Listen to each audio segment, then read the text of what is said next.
ಇಂತಹ ಅನೇಕ ಉದಾಹರಣೆಗಳಿಲ್ವಾ ಇಲ್ಲದೆ ಇಲ್ಲ. ಯಾರಿಗೆ ಸಾಲ ಕೊಟ್ಟಿದ್ದೀರೋ ಅವ್ರಿಗೆ ಕಟ್ಟೋಕ್ಕಾಗೋದಿಲ್ಲ ಅನ್ನೋಂಥ ಸಂದರ್ಭದಲ್ಲಿ ಸರ್ಕಾರ ಅದನ್ನ ತೆಗೆದಾಕುವಂತ ಕೆಲಸ ಮಾಡಿದ್ದಾರೆ. ಅದು ಕನ್ಸೆಷನ್ ಕೊಡುವಂತ ಕೆಲಸ ಅನೇಕ ಸಂದರ್ಭದಲ್ಲಿ ಆಗಿದ್ದಾವೆ. ಅದು ಈಗಲೂ ಕೂಡ ಅಂತ ಪ್ರಸ್ತಾವನೆ ಇರೋದ್ರಲ್ಲಿ ಏನು ತಪ್ಪು ಇಲ್ಲ ಅಂತ ಅನ್ಸುತ್ತೆ.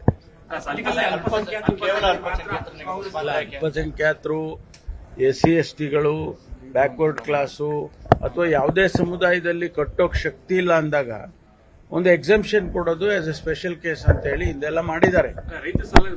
ರೈತರಿಗೂ ಮಾಡಿಲ್ವಾ? ರೈತರಿಗೆ ಸಾಲ ಮನ್ನಾ ಮಾಡಲಿಲ್ವಾ? ಅದೇ ರೀತಿ ಅವರಿಗೆ ರೈತರು ಕಟ್ಟೋಕ್ಕಾಗೋದಿಲ್ಲ ಅಂತ ಸಂದರ್ಭದಲ್ಲಿ ಸರ್ಕಾರ ತೀರ್ಮಾನವನ್ನ ತಗೊಂಡಿದೆ. ಇಲ್ಲೂ ತಗೊಂಡಿದೆ, ಕೇಂದ್ರದಲ್ಲೂ ತಗೊಂಡಿದೆ. ಏನು ಹೊಸದೇನಲ್ಲ ಇದೆಲ್ಲ.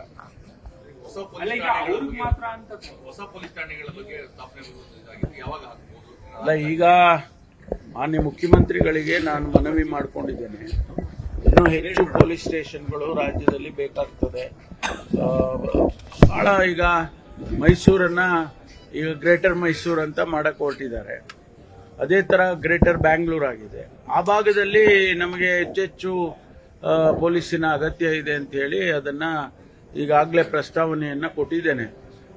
ಬಜೆಟ್ನಲ್ಲಿ ಎಷ್ಟು ಪೊಲೀಸ್ ಸ್ಟೇಷನ್ಗಳನ್ನ ಕೊಡ್ತಾರೆ ಅದರ ಮೇಲೆ ಹೊಸ ಪೊಲೀಸ್ ಸ್ಟೇಷನ್ಗಳನ್ನ, ಟ್ರಾಫಿಕ್ ಪೊಲೀಸ್ ಸ್ಟೇಷನ್ ಬೇಕಾಗುತ್ತೆ, ಮಹಿಳಾ ಪೊಲೀಸ್ ಸ್ಟೇಷನ್ ಬೇಕಾಗುತ್ತೆ.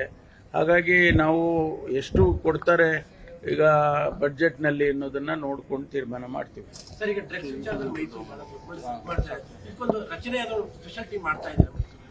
ಅಲ್ಲ, ಹೆಚ್ಚು ಈಗಾಗಲೇ ನಾನು ಸೂಚನೆ ಕೊಟ್ಟಿದ್ದೇನೆ. ಇಡೀ ರಾಜ್ಯದಲ್ಲಿ ಎಲ್ಲ ಪಟ್ಟಣಗಳಲ್ಲಿ ಎಲ್ಲೆಲ್ಲಿ ಕೆಮಿಕಲ್ ಫ್ಯಾಕ್ಟರಿಗಳಿದ್ದಾವೆ ಅವೆಲ್ಲವನ್ನು ಕೂಡ ನೀವು ವೆರಿಫೈ ಮಾಡಬೇಕು. ಆಗಿದ್ದಾಗೆ ವಿಸಿಟ್ ಮಾಡಬೇಕು ಮತ್ತು ರಿಜಿಸ್ಟ್ರಿಯಲ್ಲಿ ಅದನ್ನ ಎಂಟ್ರಿ ಮಾಡ್ಕೋಬೇಕು.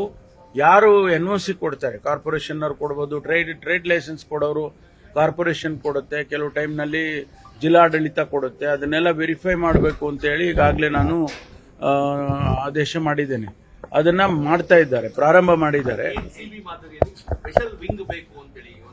ಅಲ್ಲ, ನಮ್ಗೇನು ನಮ್ಮ ಹತ್ರ ಇದೆಯಲ್ಲ, already we have enough and more organisations. ಅದೆಲ್ಲ ಏನು ತೊಂದರೆ ಇಲ್ಲ. ಅಂದ್ರೆ ಕೆಲಸ ಮಾಡಿಸ್ಬೇಕು ಅವ್ರ ಹತ್ರ ಅಷ್ಟೇ. ನೋಡಿ, ಎರಡು ಭಾಗ ಇದೆ ಅದರಲ್ಲಿ. ಅವರು ಇಲ್ಲಿ ಬಂದು ನಮ್ಮವ್ರನ್ನೂ ಕರ್ಕೊಂಡು ಹೋಗಿದ್ದಾರೆ ಜೊತೆಯಲ್ಲಿ. ಅವರು ರೈಡ್ ಮಾಡುವಾಗ ಅವರ ಪ್ರಕಾರ ಮೊದಲನೇ ಫಸ್ಟ್ ಇನ್ಫಾರ್ಮೇಶನ್ ಪ್ರಕಾರ ಯಾವುದು ಡ್ರಗ್ಸ್ ಅಲ್ಲಿ ಸಿಗಲಿಲ್ಲ.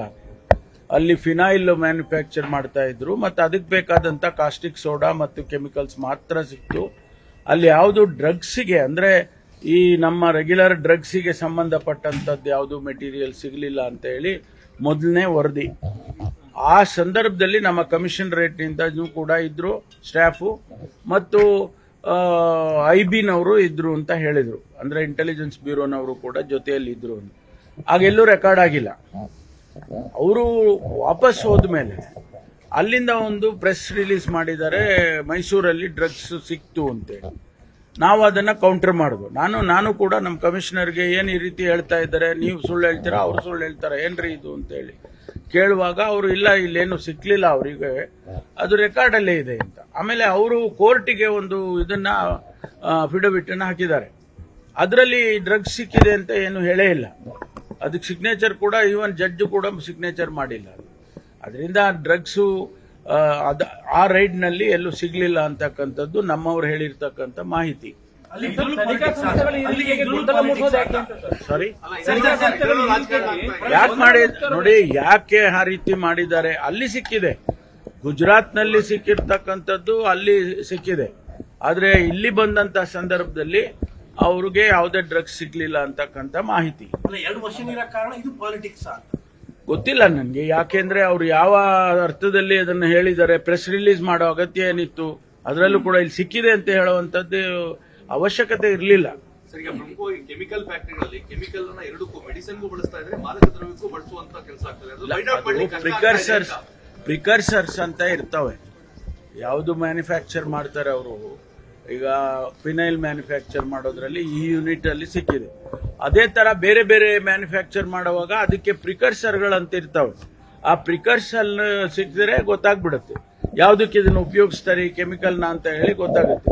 ಅಂತಿಮವಾಗಿ ಫೈನಲ್ ಪ್ರಾಡಕ್ಟ್ ಬರೋದಕ್ಕಂತ ಕಾಯ್ಬೇಕಾಗಿಲ್ಲ. ನಮಗೆ ಪ್ರಿಕರ್ಸರ್ ಸಿಕ್ಕಿದ್ರೆ ಗೊತ್ತಾಗುತ್ತೆ. ನಿರ್ಭೀತ, ನಿಷ್ಪಕ್ಷಪಾತ, ವಿಶ್ವಾಸಾರ್ಹ ಸುದ್ದಿಗಳಿಗೆ ಮತ್ತೊಂದು ಹೆಸರಾಗಿರೋ ನ್ಯೂಸ್ 18 ಕನ್ನಡ ಈಗ ಆಪ್ನಲ್ಲೂ ಲಭ್ಯ ಇದೆ. ದಯವಿಟ್ಟು ಇಲ್ಲಿರೋ QR ಕೋಡ್ ಅನ್ನ ಸ್ಕ್ಯಾನ್ ಮಾಡಿಕೊಂಡು ಆಪ್ ಡೌನ್ಲೋಡ್ ಮಾಡೋದಕ್ಕೆ ಮರಿಬೇಡಿ.